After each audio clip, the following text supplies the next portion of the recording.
about to have Coach Dewey Cooper on the show and talk some boxing, man. See what he has in store for Jamie the Miracle Mitchell and all his other fighters. She just became a champion on Dazn, bringing some excitement into the women's division. You know, women's boxing needing that resurgence. So, nah, most definitely. Oh, okay. There goes big Coach Dewey Cooper. About to come into the studio. Let's go. What up, Coach? You can sit right here. Appreciate you, man. Oh, in the shit, sorry. It's all good. Part of the bloopers for behind the scenes. Somebody get Travis' face. He always hates when they hit his cameras. Get it out there. Hey, man, first of all, nice studio. Oh, appreciate you, man. Thank you for stopping by. Wow. You know, thank you for inviting the brother. You know what I mean? No problem. If you want to adjust that mic for him just so that they can hear him properly. So we are joined by Dewey Cooper. Mr. Cooper, obviously, I believe this is our first time interviewing you in studio or on the show, but we've definitely have had correspondents interview you throughout the many years you here in Vegas. I believe Sean Zattel was probably one of our first correspondents to interview you before he went to Fight Hype. Yes. And I think you had a time where you trained or worked with Devin Haney, correct? Yeah, absolutely. All right. So if you could just give us your start. I know you have an MMA background as well. So if you could give us your start and just let us know a little bit about you. Well, I've been a lifetime martial artist / fighter. I started training Muay Thai back when I was 9 years old. I had a long amateur career, 145 amateur Muay Thai fights. Wow. Kickboxing fights. I won 2 world titles on the amateur level. I turned professional. I won 2 world titles on a professional level. I got inducted in the Masters of Martial Arts Hall of Fame in 2008. And throughout that journey, when I was in the middle of my fight, I was signed to the K1 also, which at the time was the highest kickboxing company in the world. It's what the UFC is right now. During my fight career, I was also training people. My first world champion was a boxer, a female boxer named Jessica Rakoczy, Jessica the Raging Rakoczy. She also, years later, fought on the Ultimate Fighter show and got to the finals on that show where it was Misha and Ronda were the coaches. And my fighter, Jessica Rakoczy, with no MMA experience, got all the way to the finals and lost in the final round to the girl who just beat Amanda. You guys know her. The Vixen. Come on, guys. You know your MMA. Oh, I don't watch MMA. But that was her name. I'm tripping. I know her. What the fuck's her name? She's the current champion. She just upset Amanda Nunes, guys. You guys know who I'm talking about. Anyway. Oh, the one that said it. Okay. The Vixen. I think I did see that on IG. Juliana Pena. I'm tripping. All right. Sorry, Juliana. I remembered your name. You ain't my fighter, so it ain't that deep in my head. But yeah. So I started coaching back in like 1999. I started training Jessica Rakoczy in 1999. We won our first world title in boxing in 2001, and we went on to win 5 world titles. We unified all the boxing divisions at 135. And if you guys don't know who Jessica the Raging Rakoczy is, man, y'all better check her out. She was a killer in boxing. And she was actually the first girl signed to TMT Mayweather Promotions also. Okay. Since then, I've done a lot of things. I did fight professional boxing also. I was with the Guilty Boxing umbrella / Top Rank. I had 25 pro boxing fights, have 3 losses. Then I fought professional mixed martial arts as well. 4 fights in that. I've done basically every fighting style professionally there is. And as a coach now, I've amassed 10 world titles. Jessica Rakoczy won 5. I don't know if you guys remember the WBA light heavyweight champion, Beirut Shumanov from Kazakhstan. I was his coach. He had a unification bout with Bernard Hopkins. Yeah, we lost that fight in D.C. at the D.C. Armory. But before that, we had 2 successful title defenses for his WBA super light heavyweight championship back then. They started that super belt with Bebu Shumanov. After that, I won a world title with, of course, Jesse Vargas. You guys remember that? And we ended up losing it to Manny Pacquiao. I won a world title with the bare knuckle boxer, Christine Misfit Fiera. Okay. I was her coach for that BKFC joint. And the last 2 titles I won was last year.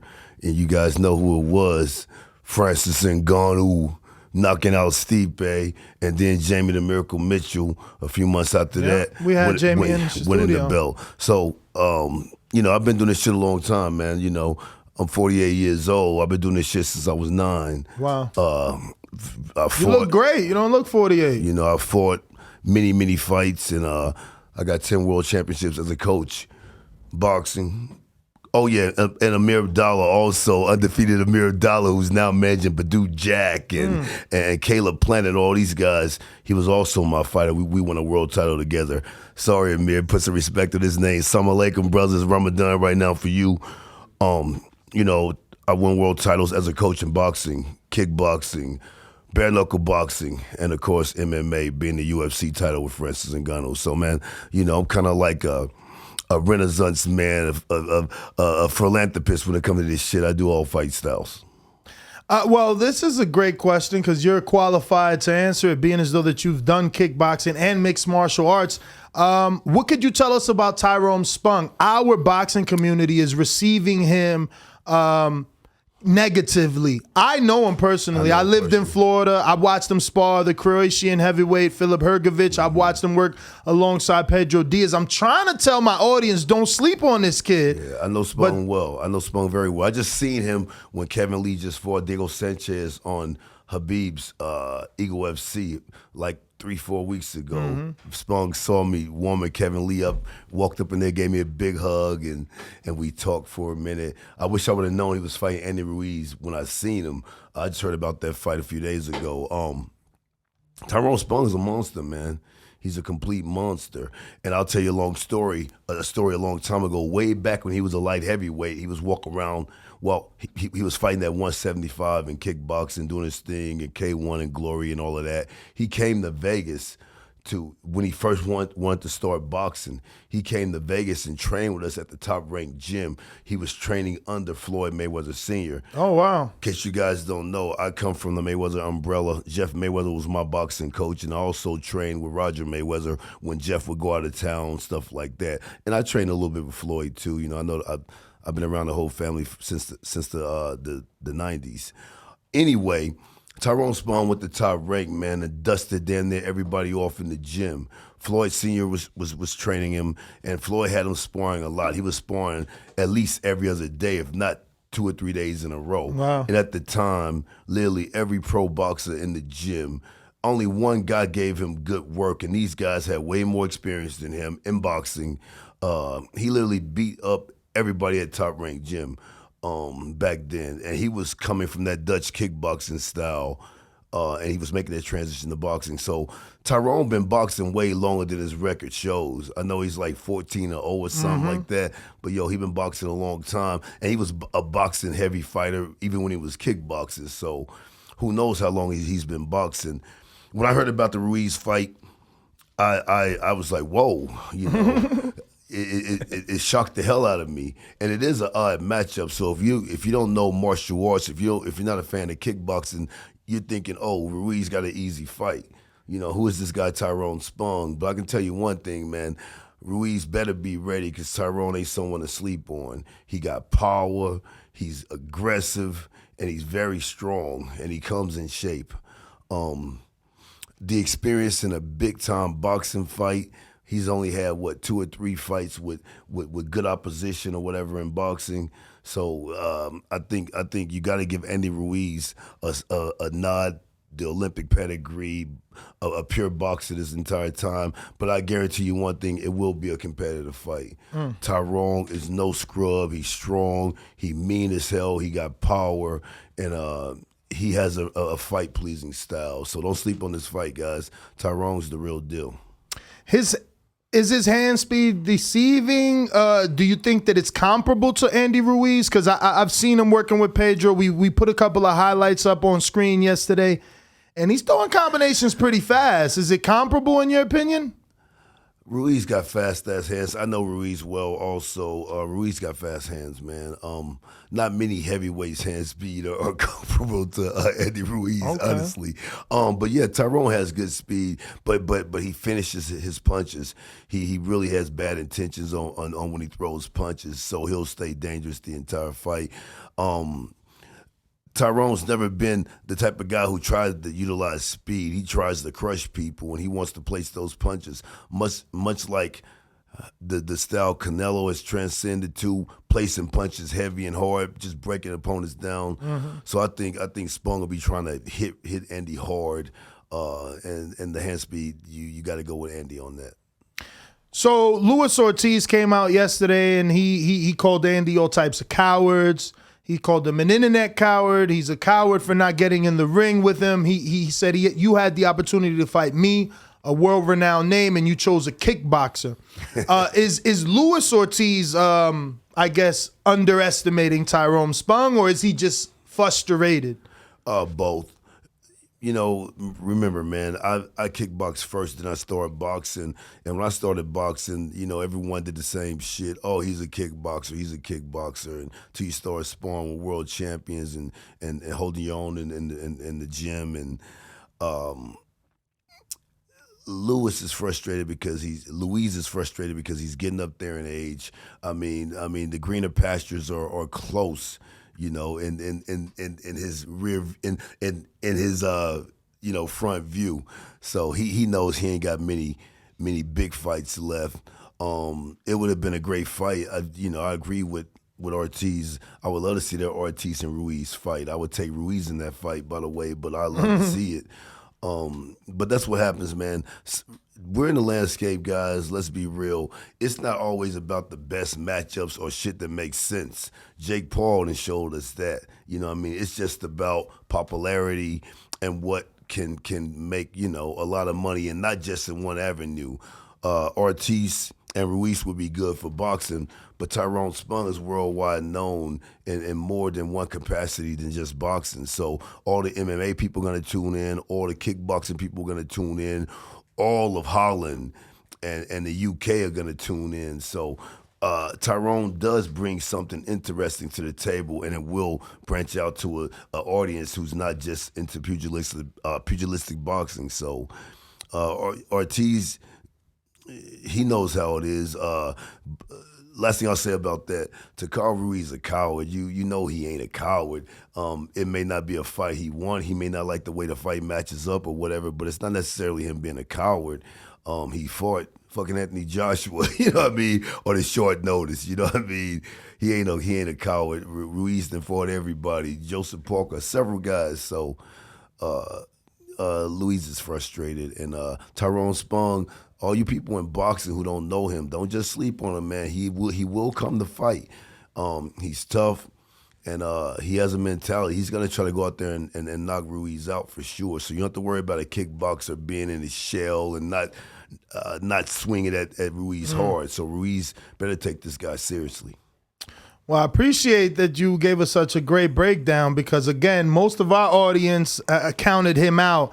I'm looking at him like there's a reason Usyk pulled out of that fight. Yes. But tell us about your time with Devin Haney. What could you tell us about training him, work ethic, and obviously your breakdown of his fight with George Kambosos, which he has to do in Australia. If he beats him once, he's got to beat him twice due to the contract. Yes. In Australia. Yes, well, crazy story. We were at Richard Steele's gym way back in the days, a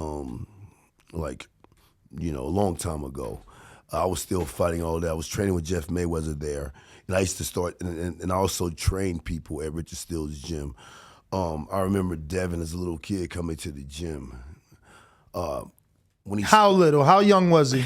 God, he was a kid. I would say he was probably 8 years old. Wow. He was a kid. Jeff Mayweather started off training Devin Haney, my coach. Mm-hmm. So I'll never forget this kid coming in. I was there with my nephew, Big David. We had just finished training, and Bill Haney brings Devin to the gym. And the reason why I remembered Bill, he had the super expensive whip and all of that. Whip means car, you know. Yeah. You could tell they had money type thing. And no big deal. You know, me as a younger guy, homie balling over there, whatever. Anyway, brings his son in, little kid Devin, right? And Devin, the first time I seen him walk in the gym, he was one of these little kids who had swag, confidence, you know. You could tell he was going to be something special before he even got in the ring. Apparently, Devin was being a knucklehead, so Bill wanted to teach him a lesson and make him go there and spar. Hadn't boxed yet. You know, he sparred a kid a little older than him, a few years older, had some amateur experience. They put the gloves on Devin, and Devin beat the hell out of this kid. You know, the first day he had ever boxed, and Jeff started training him, so I seen him as a kid coming up. Devin, I always said he'd be a world champion. And by the way, even though I'm not training Devin, we still cool. You know what I mean? I got love for Devin. I just seen him at a sushi place not too long ago, about 2-3 weeks ago. We embraced and had a great conversation. But Devin was super talented always. He was super confident. And as a kid, he trained extremely hard. All of his coaches, from Jeff to Roger to Floyd Sr., will all tell you that he trains like a lunatic, man. We all knew he would be world champion. So when Bill... But was it based off the work ethic, or is it obviously because the skill was evident? It was based on everything. Remember, man, when you make bold predictions, seeing a kid and saying he'll be a world champion, it ain't just God-given attributes. It's every fucking thing. Especially from a fighter and a coach's perspective. There's a lot of guys that's off the charts athletically, but you make them train hard and you don't see them for 3 or 4 days. Devin was the type of kid that wanted to train every day, train hard as you wanted him to train, and kept his confidence like he was the man before he was the man. You know what I mean? So I always knew he was going to be a champion. We all said it. Then he started fighting the amateurs. You guys know all about his amateur career. And when he turned pro, Bill Haney called me and was like, "Hey, we want to bring you on the team. They love what I do with the intensity and the power and the body shots and all of that." So we worked together for a long time. A lot of his earlier fights before he was allowed to fight in the States were in Mexico. 17 of them. Yes, I know. I was there in the corner for most of them. Even for the fight when he fought. Let me interrupt there. Was it as hostile as Bill makes it seem? Like he feels like that time in Mexico was so important to Devin's career because he got to experience, enemy territory at a young age, people rooting against him, yes. Booing him. So when he got to the Joseph Diaz fight and they booed him, nothing new. It didn't affect with his psyche. Yeah, it was, because for some reason the fans out there always wanted him to lose. Even when he had, per se, the right opponents, it still seemed like, don't go to the scorecards or the judge is gonna rob you type thing. I remember one fight where everyone claimed, "Oh, Devin lost." In Mexico, if you heard about that rumor, it didn't happen. We fought on the rooftop of a restaurant / bar, and it was a really nice venue, by the way. And no, Devin won every round. It just happened to be the fight was more competitive than the other fights he had out there, but he definitely won every round. But yeah, people were booing and they really wanted the guys out there to beat him. And yeah, it gave him experience, but like I said, since Devin was a little kid, he had a certain confidence about him. And that's what it's about. It ain't about whether you're fighting in your backyard or someone's hometown. It's all about the confidence and the belief and the work ethic that you brought into the camp and that you bring into the ring that night. And Devin had that the first time he walked in the gym as a fucking kid with no experience, fucking up at school or whatever, and then happened to fight somebody for real. You know what I mean? So Bill may be right, but Devin had it inside him anyway. There's certain guys that just got that unrelenting belief and confidence in themselves, and Devin's one of them dudes. Did you ever make Devin spar Jesse? Because I feel like there was a time they were in the gym together. They sparred on more than one occasion. How were those for Devin in terms of experience, being in there with a former world champ and a current world champ? Yeah, they were great. Devin, that's one thing they did right. He sparred everybody. Sean Porter, Mayweather Jr., Floyd Mayweather Jr., let me put some respect on his name. He sparred every top boxer he could get in the ring with, you know what I mean? Wait, so you were there for the Floyd sparring? Yeah, I seen him spar everybody. Bill likes to say he fucked Floyd up for the McGregor fight. Were you there for that sparring? Yes, I was there. I'm gonna leave that alone. Is he? I'm gonna tell you right now, I'm a real brother. I'm not some punk corporate dude or some bullshit. But I really don't give details about sparring. It's just not the etiquette that I do as a world champion, as a Hall of Famer, and as a current coach. All I can tell you, that it was a good session. And also, one thing a lot of people don't understand about sparring, one guy may be doing his very best while one guy's just working. So unless it's bad blood, doghouse fucking sparring where y'all agree we gonna go to someone and get the shit knocked out of them, or we gonna go hard for 10 rounds or 8 rounds or fucking 4 rounds, whatever it is, you can't really judge sparring like that. Mm-hmm. You know what I mean? So I'm sure Floyd never sparred Devin with the intention to try to hurt him. Not saying he could or would, but I'm just saying Floyd always had love for Devin. So I don't think Floyd went in there with the intention of going 0 to 100. You know what I mean? So that may be the difference. But remember, in Bill's perception, it may have looked a certain way, but I never judged that unless I'm telling my guy and I'm telling the coach and the other guy, hey, have him pick it the fuck up. Yo, we need real work, that sort of thing. So I can't comment on any of that because I've been knowing Floyd since he was like 17 years old. But were you impressed? Because nonetheless, Devin had to be significantly younger and significantly less experienced than Floyd. Yeah. So were you impressed with what Devin was able to do with TBE? I was always impressed when Devin sparred, even when he sparred Shakir both times. Dev is always a hard outing for anyone near his weight or whatever. Devin lets his hands go. He moves well. He has great reflex. So I can't think of any times where I wasn't impressed with Dev, even before I trained him and even after I trained him. He always comes with a confidence and he comes to work. But again, I've sparred with younger guys when I became world champion, guys who were fans of me and all of that, and guys who were considerably less experienced than me in kickboxing and in boxing, and I didn't try to turn up on them and beat the hell out of them. It was just work. And, maybe Floyd had that mentality. Maybe he didn't. You got to talk to him about it. But, I don't judge it on 1 or 2 sparring sessions unless, like I said, there's bad blood, man. And there wasn't any bad blood. It was just a day of work. For sure.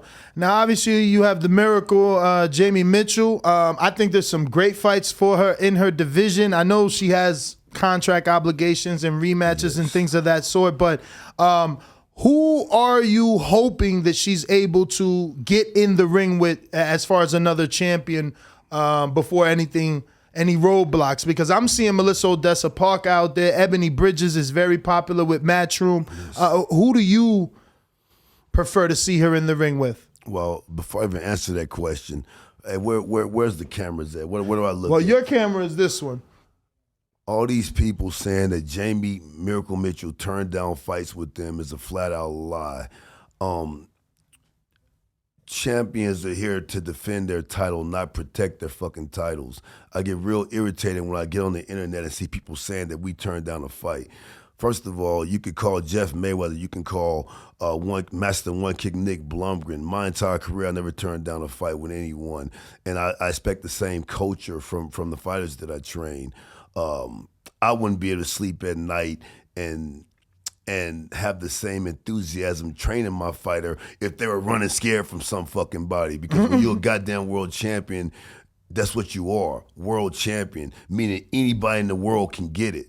And saying that there's some females out there saying that we turned down fights, blah, blah, blah.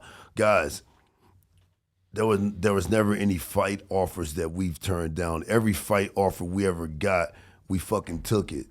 And I think it's real odd. These girls, some girls here locally in Vegas, are just lying to themselves, man. They don't want to spar. We've called and offered to pay them money to spar. They don't want no work, but all of a sudden we're running from them. We don't want to fight them. So stop the bullshit. Jamie has not turned down any fights. And to be honest, we don't have the power to turn down any fights. Jamie just became world champion, guys. We got that on luck more so than them thinking we had a chance. Jamie fought on an all-female show that Clarissa Shields did and got the only KO that night, the one she did in her hometown. Then we got the call for Courtney. They definitely thought Courtney was going to beat her. Mm-hmm. Jamie shocked the world and beat her like we knew she would. She's now champion. We never got any offers to fight anyone. We're supposed to do a rematch with Shannon Courtney. She has some sort of injury. They gave us the next British girl because their company is a UK company, and they got us fighting UK girls. It's that simple. To answer your question after my long little charade, because that shit been on my mind, people thinking we ducking fights and shit. Nah, man, we don't duck fights. Especially on the level in female boxing where there's no real super fights where you're going to make real money and life-changing generational wealth. Why the fuck would we duck anybody? But to answer your question, she has contract obligations. She has to do the rematch with Shannon Courtney. She going to smash Shannon Courtney this time for sure. Like we knew she was going to beat her last time, but we expect the smashing this time. And then after that, if in a perfect world, and if I had the politics, excluding the politics.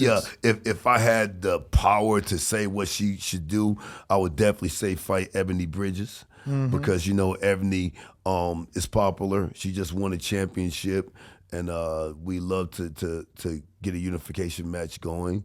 But anybody who deserves it, who's in the top 5 in the world, should be up for a chance to fight against the champion. All these other bitches who ain't even rated in the top 10, quit calling our name out. If you're not in the top 10, if you're not rated in the WBA top 5, keep winning fights, keep building your brand and getting popular, stripping or whatever you want to do. And when it's time, Jamie will fight you. We're not running from anyone. And remember, I'm only the coach, but I talk to Jamie every day. We have a good bond and we train very hard. So it's real disrespectful to the champion plus the coach because we put work in every day. We pounding the pavement right now. We don't even have a fight. I'm a martial artist, man. I believe in training every day. The reason why I woke up late today, go to my gram right now, I was training at 2 a.m, man. What? You know what I mean? We work. So that's what I like for Jamie to do. I'm real proud of her. And it's funny how the world works. No one even cares about you until you win something important. Now everybody want to clout chase and build a name off of you. But for the record, I'm talking about it for way too long because it's something that's been pulling at my heartstrings for a while. We haven't turned down any fights. And even her manager, Brian Cohen, I talked to him personally and said, did you turn down any fights you didn't tell us about? Because it's making us look bad, people claiming this shit. Because sometimes the managers do that type of shit, don't even tell you. Brian promised me, and he's a man of integrity, he hasn't turned down any fights. So these are straight up blatant lies that people are saying on the internet. So are we looking at the story or your last post? Story. Can we get a screen share? Keep going to that. Keep passing. Keep going.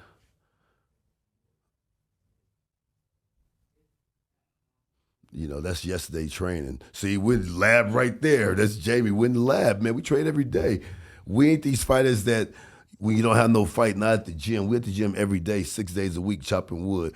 By the way, Samuel Arnold III, S3, boxing prodigy, 18 years old. He's fighting on the Spence Ugas show tomorrow night. I'm flying out there tonight. Wow. Really, really excellent fighter. Samuel Arnold III. That's one guy you guys need to get in here. 7-time national champion as an amateur. Incredible fighter. He's on the Spence Ugas undercard. Yeah, just All right. You keep can't going? do it. Yeah, it was 2 in the morning, so it's gonna be the last one. Oh, You gotta- go for it. Yeah, keep skipping. Ice cream. That's 7 hours ago. 7 hours ago. Yeah, what time is it? You know what I mean? You seen that. We in the gym, man. Yeah. Like, so I got so many. You good, Austin? I got so many fighters that I got boxers, MMA guys. I have a lot of fighters. Sometimes after I train guys, I'm so tired. You know, I go home, I eat, I chill, and then I get my work in. I have to get my work in, man. That's the way I can absorb the punching power and kicking and kneeing power of UFC heavyweight champion Francis Ngannou. I also train Carlos Takam, the heavyweight boxer from Cameroon by way of France. These guys hit very hard. You got to stay in shape. You got to stay strong to be able to absorb the power these guys throw. And I'm just a martial artist, man. I train every day. So Samuel is local to. No. Samuel lives in Dallas. He comes out here. I've been training him since he was like 12 years old. Oh, so he flies out here for training. Yeah. Oh wow, dedication for sure. Yes. All right. So I do want to talk about, because you were talking about people claiming Jamie was ducking. Yes. Do you feel Canelo's ducking Benavidez? This is what Floyd is saying. Floyd is like, yo, Canelo's a good fighter, but I think he's ducking Benavidez. He literally just said it flat out. Do you see it that way? Benavidez, I feel, is the greatest adversary for Canelo. I feel that his team is very intelligent and they know, and they feel the same way. When you get to the point Canelo is, much like Floyd is and now still is, much like Floyd was and still is to a certain degree, he could make $20 million doing exhibitions. There'll never be another Floyd Mayweather, by the way, doing shit like he's doing. But Canelo is the next guy up. When you get to that point, you actually run your own situation. So yeah, it probably is intimidation because, Benavidez Mexican-American. He has that Mexican machismo, but he got that American swagger, that serious confidence, and he got God-given attributes: tall, fast hands, throw a lot of goddamn punches. So I feel like Canelo feels that he probably don't have a lot of advantages against a guy like Benavidez, and so yeah, he probably is. I wouldn't say ducking because you got to put respect on Canelo's name, but since the business isn't the smartest business for him, that gives him a reason not to take the opportunity. Because people, would say that about Floyd. You definitely remember that. And Floyd was the pound-for-pound best fighter in the world, so fighting him was a sweepstakes for whoever fought him, so he could choose whichever route he wanted to go. If we're talking from a straight fan, fuck the politics. First of all, boxing is a business disguised as a sport. First of all, let's not mistake this. Boxing is a business disguised as a sport. Big shots to Amir Dolla. So in other words, business comes first, and that's what people don't understand. Once you get to a position where business can come first. Yeah. Devin Haney's fighting Kambosos in Australia, by the way. He beats him, and he beats him in the rematch. Skills pays the bills. Devin has to fight Kambosos in Australia. But if Devin keeps winning and becomes the pound-for-pound best fighter in the world, he won't have to make moves like that anymore. Canelo has paid his dues to where he don't have to make these dangerous moves anymore. So from a business perspective, he's doing the right thing because Benavidez might jump in that ass, man. I mean, that's just the God's honest truth. If Benavidez can take his power, Benavidez wins the fight, straight up. That's a big if, because that's like saying if anyone could take anyone's power, if the guys could have took Mike Tyson's power, they could have beat him. You know what I mean? So it's a complex situation with a lot of layers.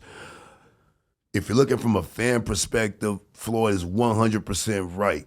But if you're looking at it from a business perspective, which Floyd did a lot in his career, then you can't say that strongly. I would love to see him fight Andrade. I'd love to see him fight Benavidez. I'd love to see all those fights. I'd love to see him fight Charlo, but I mean, he's doing what he's doing, and people are still paying him a lot of money, and everyone's tuning in. So, what do If you could control, who would he fight next? He's fighting Bivol. You think he wins? And if you do think he wins, who would you want to see him fight next? Yeah, I definitely see him winning. I see him winning by knockout. Probably probably about 9th round.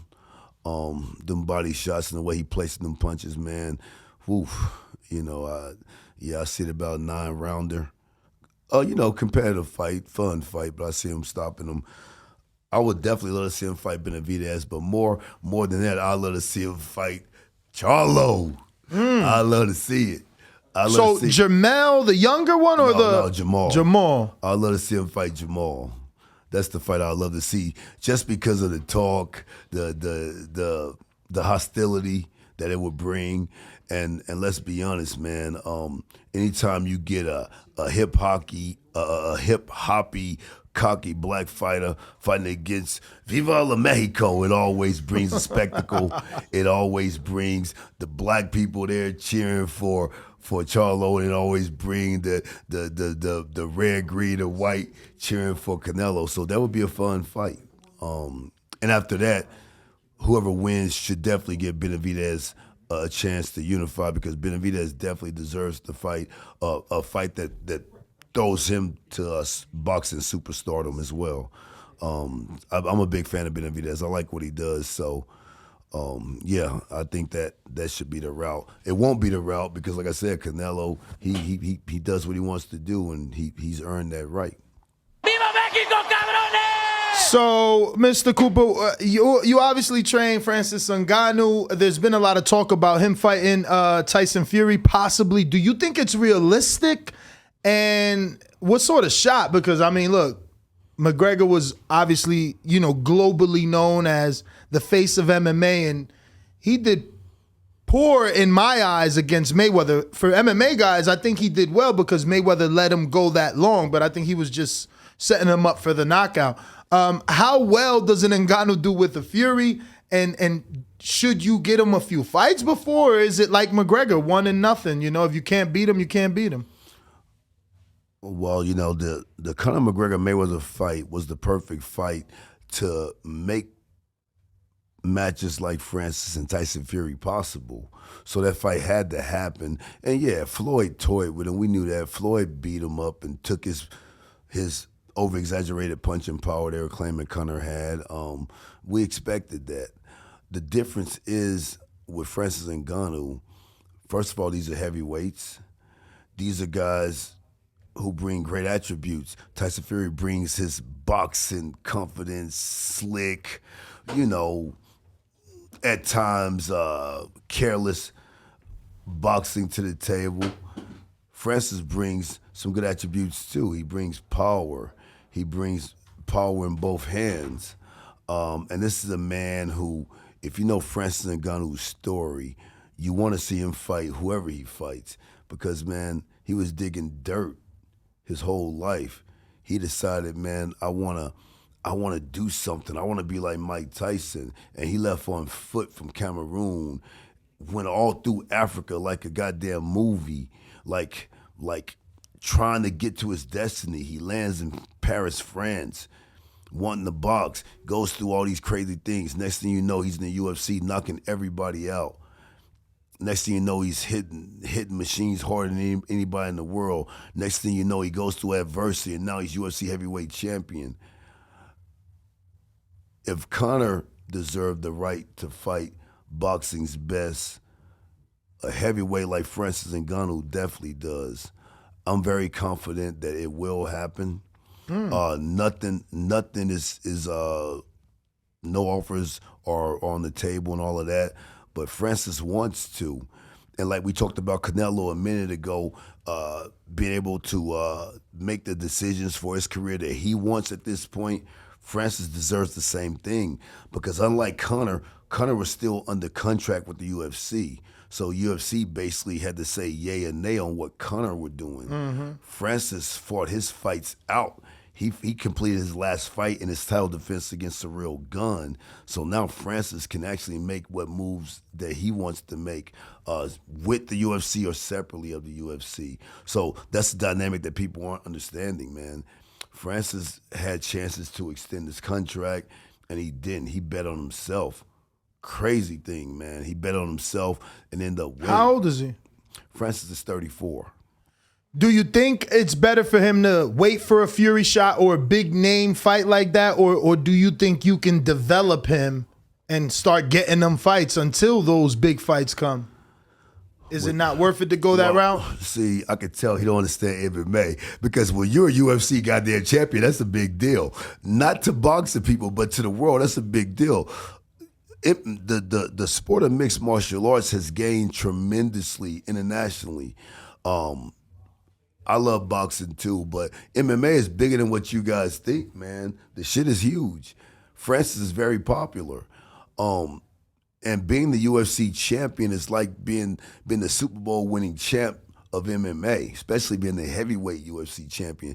So Francis is in a position where he can call his own shots, and he don't have to take any developmental fights or warm-ups or tune-ups and that sort of thing. He doesn't have to do that.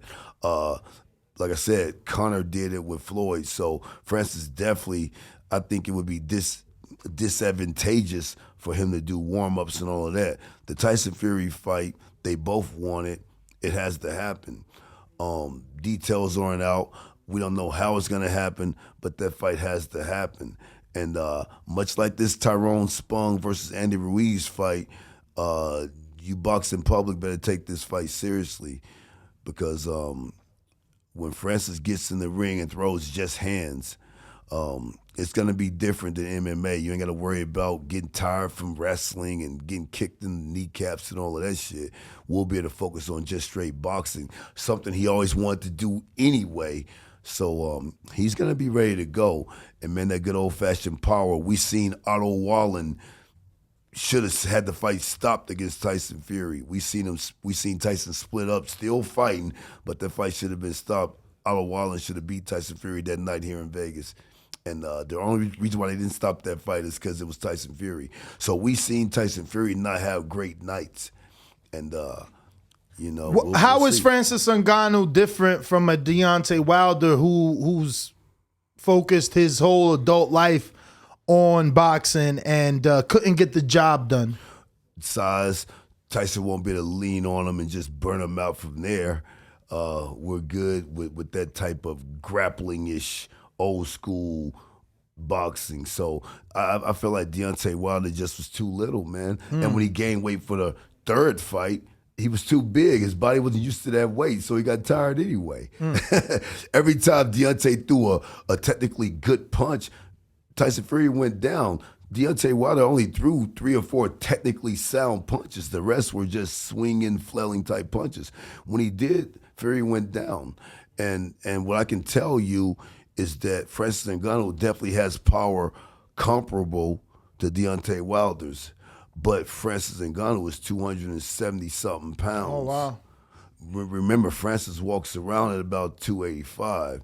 You know, he'll when he's not in serious crazy training, he'll come in there heavy. He'll come in there tip-top shape, 255, 254, this sort of thing. So Fury won't be able to just lean on him and burn his legs out the way he did Deontay Wilder. And in that third fight with Deontay Wilder, he looked good. He was swole, big, ripped muscles, all of that, but his legs were the same size. And that's where he needed to put his weight in his legs versus his upper body. And Francis, you ever seen him? He got legs, he's a strong lower body. And I feel it's a very compelling fight. I'm a logical person. Of course, Tyson Fury has all the advantages as far as boxing, but man, there's certain intangibles you guys just can't measure. You can't measure the heart.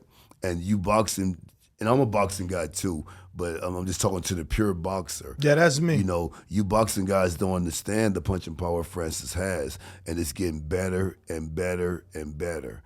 But wouldn't that be more reason to give him a regular former a Brian Jennings, you know? Yeah, but a Brian Jennings isn't going to generate the type of money that's on the table. But wouldn't it generate the interest to make that Fury fight more serious?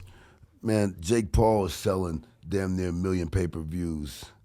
You don't think people are gonna tune in to see heavyweight boxing champion versus UFC heavyweight champion? It's not about trying to generate interest. The interest is already there. That's why Tyson Fury would rather fight Francis than Dylan White. You know what I mean? Because Tyson Fury understands, hey, it's a big money grab in this fight too. Tyson Fury wants this fight as much as Francis does. If Francis didn't bring a certain component to the table, Tyson Fury wouldn't want to waste his time. You guys are underestimating the popularity of Francis Ngannou. You guys are underestimating. So you think it does more pay-per-views than Floyd McGregor? No, I'm not saying that, but it's going to do more pay-per-views than a lot Than of Wilder fights. Fury? Yeah, I think it will. Do you think they get the same check? Are you looking for the same kind of money? Do you think that they can make the same as like a Or more? Because when it was- because when it's it- heavyweights. You know that, like you said, heavyweight champion is definitely the one title that every man wants, right? And once you see Francis Ngannou's real and hear his story and see that punching power, it gets more interesting. As far as money and all that, that's up to Markel Martin and Francis Ngannou to negotiate that. But I know it's going to be a handsome reward. You know what I mean? But guys, we're not just making up shit. Tyson Fury's talking about fighting Francis more than Francis is talking about fighting Tyson Fury. There's a reason for that, man. Francis is a star, and people know him. And this MMA community is global, man. These MMA fans are loyal. They will come and tune into that fight. They will order it on pay-per-view. The arena will be sold out, and it's going to be a lot of excitement going into a fight like that. And I'm definitely hoping it happens. And Francis definitely wants it. And Tyson definitely wants it. So What about Bob? You're here in Vegas. Did you speak to Bob about it? And this is the last one. We got to go see the producer. We got another guest in the green room, so I'm sorry. Yeah, no problem. Shit. Hey, we could cut it now, whatever. You know? Nah. I do want to know. I do want to know. Did you guys some soft meetings with Bob? And There's nothing. Francis isn't obligated. You know, he's under contract. So no, like I said, there have been no talks. You asked me a question. I'm just answering it For honestly sure. with how I feel. This is nothing official. But Francis always wanted to box. That's what got him to leave his country and the fine mixed martial arts. But he's always wanted to box. That's no mystery. And Tyson said he wants it. Francis says he wants it. Of course, we said boxing is a business disguised as a sport. The business must be worked out. But you ask me personally, do I see it happening? And my answer is absolutely, I see it happening. May not be till a certain projected date, but I see it happening. Right now, Francis is recovering from a knee surgery and all of that, but I see it happening. And guys, just tune in. It's going to be an exciting fight. Or it will be an exciting build-up. And they're heavyweights, man. UFC heavyweight champion versus linear boxing top champion. Hey, you got to see it. We're in that era where you got to see this type of shit, man. We're about to we see celebrities fighting celebrities. We see YouTubers. oh my God, we're gonna make my producer so mad. Man, tell the producer, I'm out 30 seconds. No, We because see I want to YouTubers ask you. fighting YouTubers. We see all this type of shit. I want to ask you, Will Smith versus Dwayne Johnson, who wins? Man, Because check it out, Dewey. Everybody's like, yo, he won't fight. He won't slap Dwayne Johnson, The Rock. He'll slap Chris Rock. I think my man Will learned how to fight when he played the Muhammad Ali movie. You don't play boxing. He learned for real. Dwayne too cocky. Yeah. Thing is, Dwayne's an athlete. You know, football player, wrestler, athlete. He's very muscle heavy.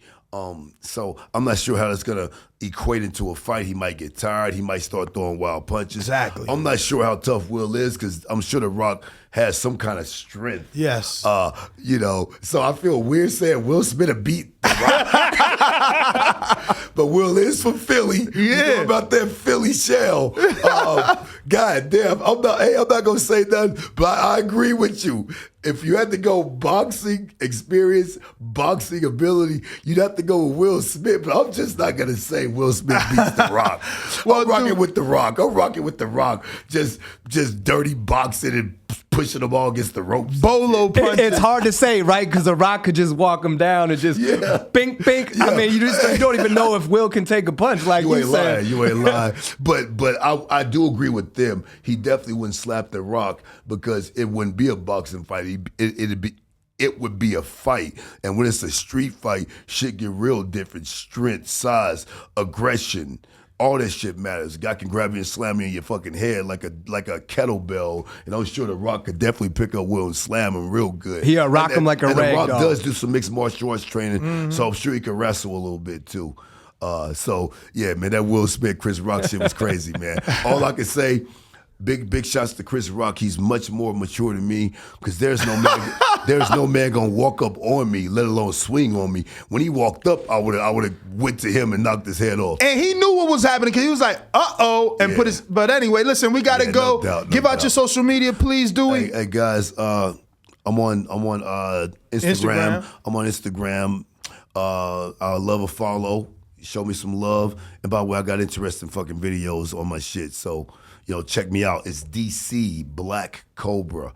DC Black Cobra. Cobra with a K. You see the BKSS, Black Cobra Striking Systems.